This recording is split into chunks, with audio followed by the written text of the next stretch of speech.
Salut les amis, j'espère que vous allez bien. Moi je vais bien par la grâce de Dieu. Alors les amis, il y a un aspect important que j'aimerais vraiment vous dire. Pour vous qui, soit vous venez d'arriver au Canada, soit vous êtes en train d'arriver, ou bien même si vous êtes encore dans le processus. Les amis, quand vous allez arriver ici au Canada, l'une des choses que vous ne devez pas vraiment blaguer avec, c'est vraiment votre boulot. Je vais vous dire une phrase. N'abandonnez jamais un boulot tant que vous n'avez pas trouvé ce qui est meilleur et stable. Je reprends. N'abandonnez jamais un boulot tant que vous n'avez pas trouvé ce qui est meilleur et stable. Parce que, je vais vous dire les amis, ici ce n'est pas... Ici au Canada, ce n'est pas un endroit où on prend les décisions n'importe comment.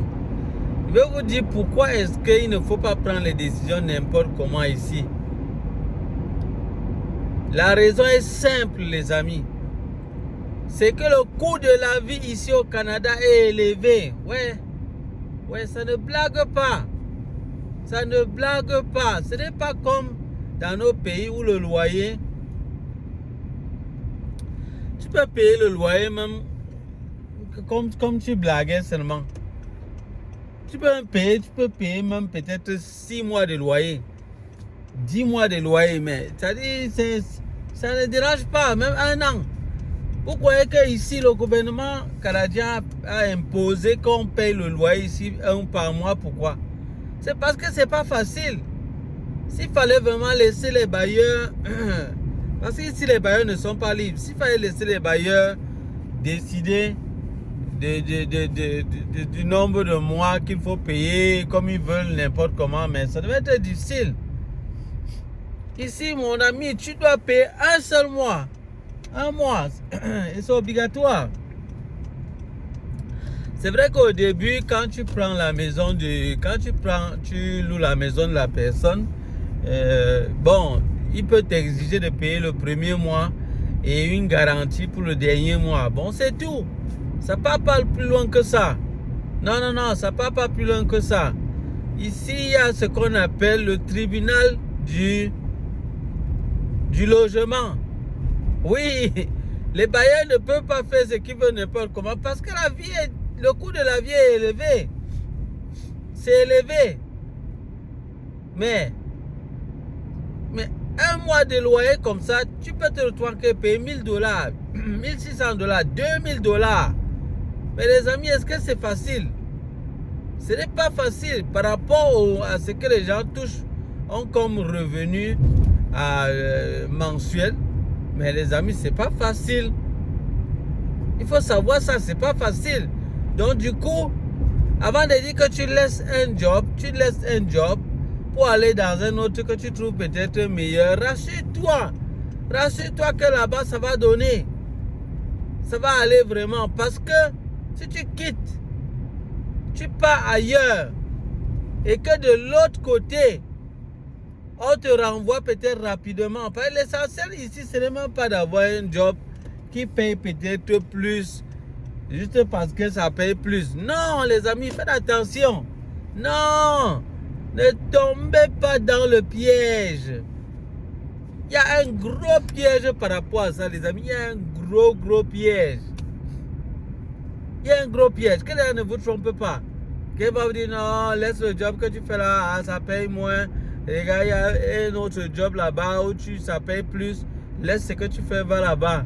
Non, les amis, il faut bien faire les calculs. Il y a des jobs ici au Canada qui peuvent te payer moins, mais qui sont stables. Oui, qui sont stables. Et c'est stable. Et en dehors de ça, tu as beaucoup de petits avantages. Il faut regarder tout ça.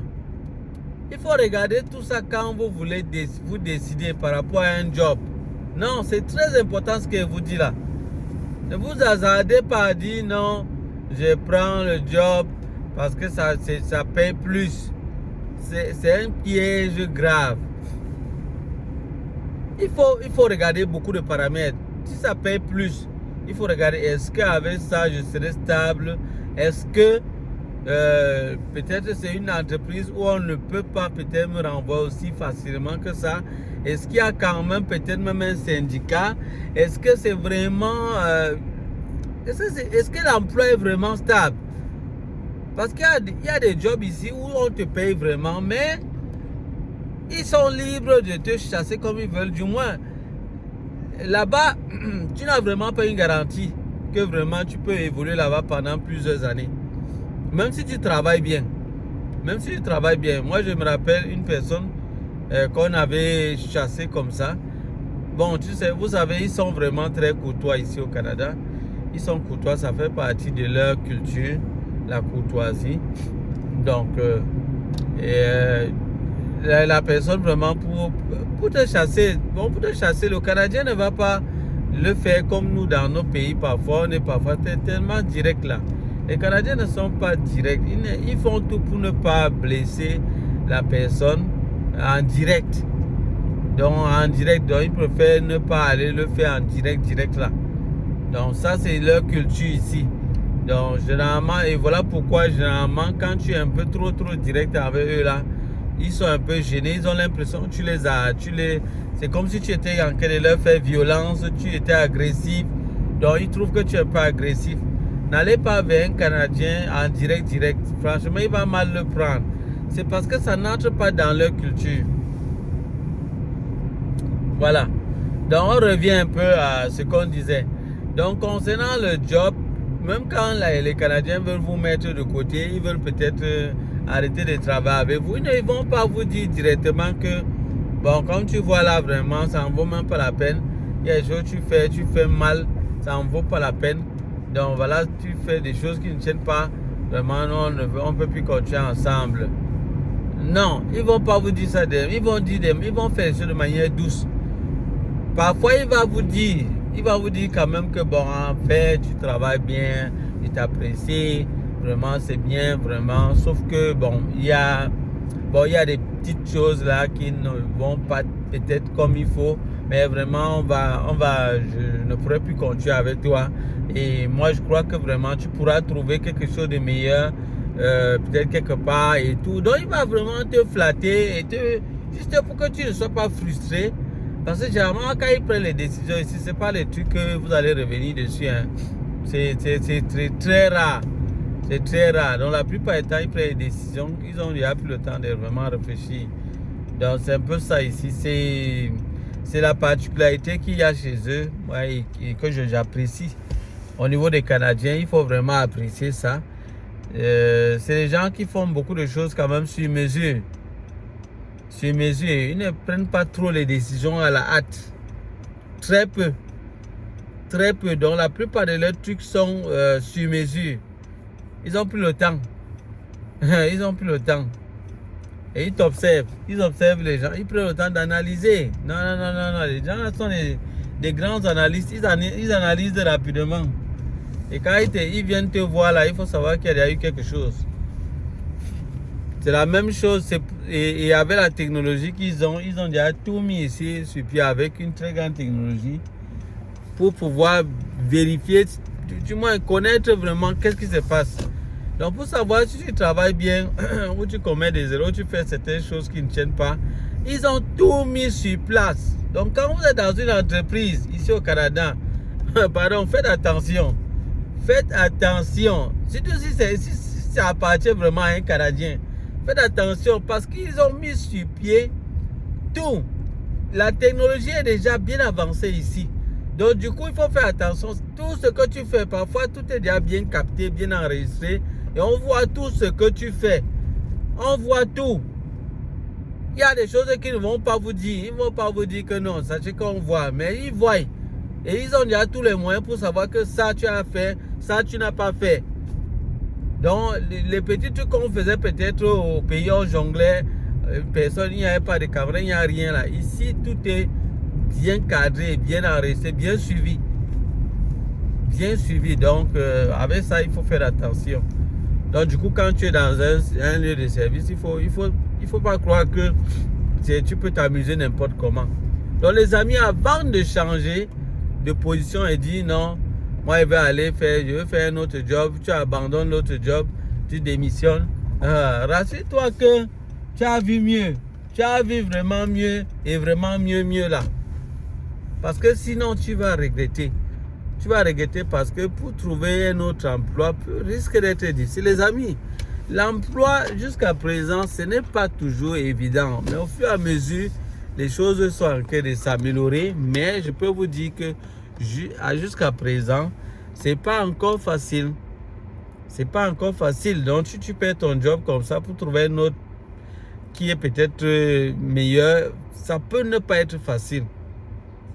Ça peut ne pas être facile. Donc, du coup, il faut vraiment se battre à bien faire son travail et également rechercher d'autres choses. Bien sûr, si tu te rends compte que ce que tu as comme job ne te permet pas peut-être de subvenir à tes besoins.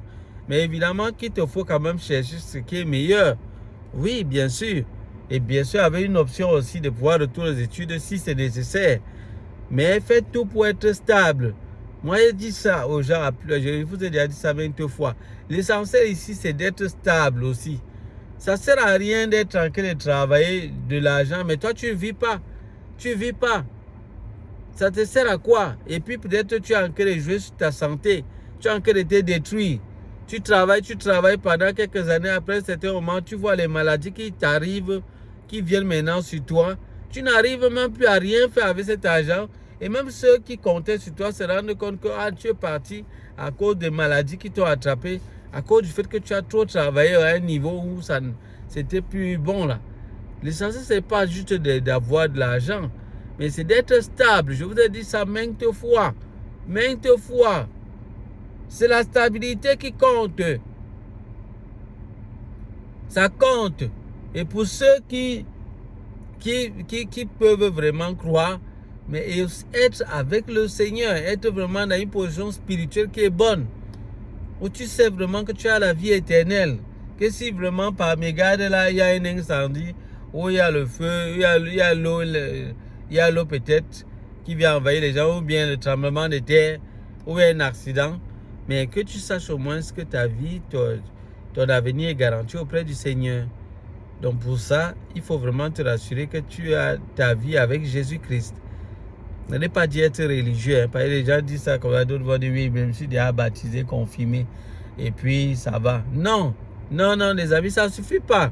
Vraiment, il faut pas. Je ne peux pas vous tromper, les amis. Je vais vous mentir pour gagner quoi? Je vais vous tromper pour gagner quoi? Je vais prendre quoi sur vous?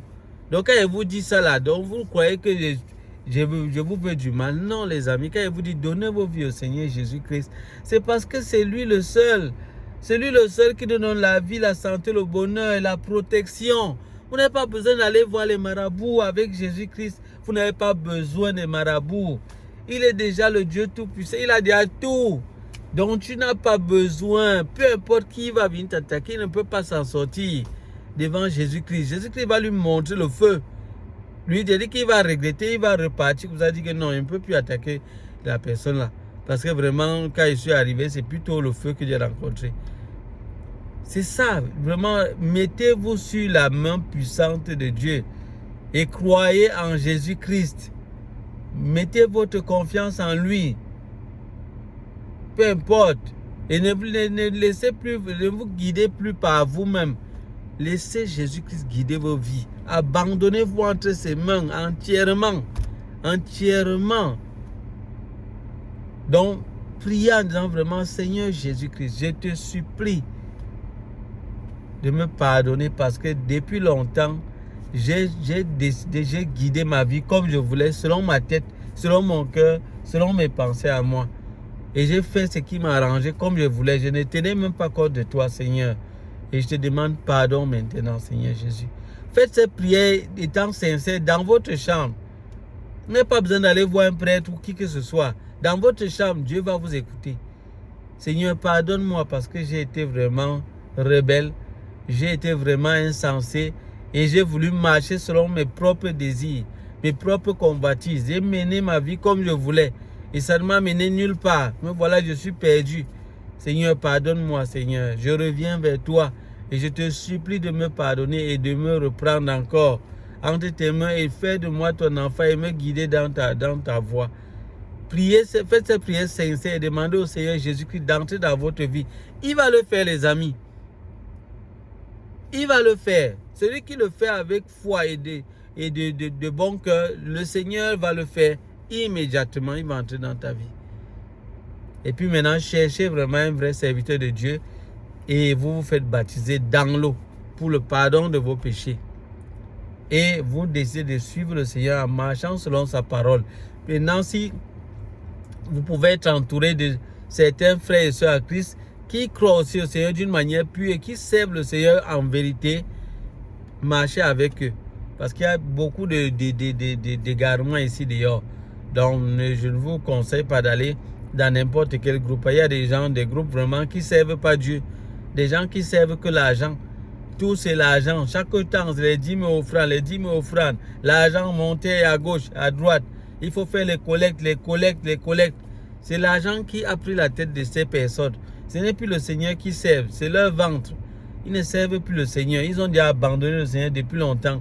Maintenant, ils se servent eux-mêmes et ils se servent du peuple de Dieu pour manger, pour avoir de quoi manger.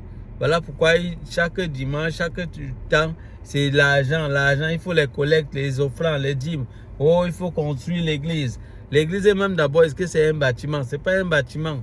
L'église, ce sont des personnes qui croient au Seigneur Jésus-Christ. Les gens laissent l'homme, l'être humain, pour aller construire, dépenser une forte somme d'argent sur le matériel. Juste parce qu'ils veulent paraître, pour davantage captiver des gens.